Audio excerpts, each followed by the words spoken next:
The observers of ReZero. Observers are entities said to dwell among or beyond the stars. We know they are tied to Wallachian culture and are beings that manipulate and adjust fate as they see fit. In order to influence reality, they act through certain servants known as stargazers, who are tasked with carrying out their master's will.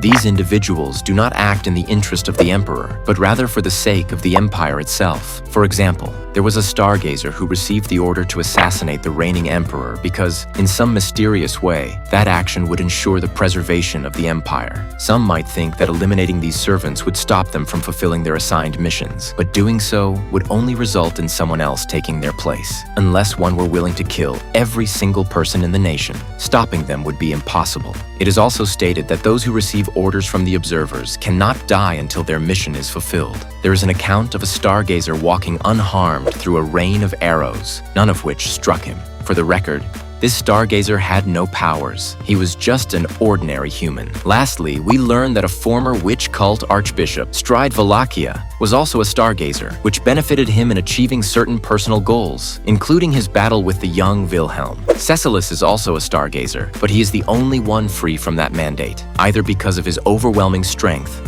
or simply because he is special. Knowing the stargazers are always watching, Cecilus constantly strives to act like a performer on stage. As a result, there are times when, even after suffering grave injuries, he refuses to show weakness, wanting instead to entertain the observers watching from the stars.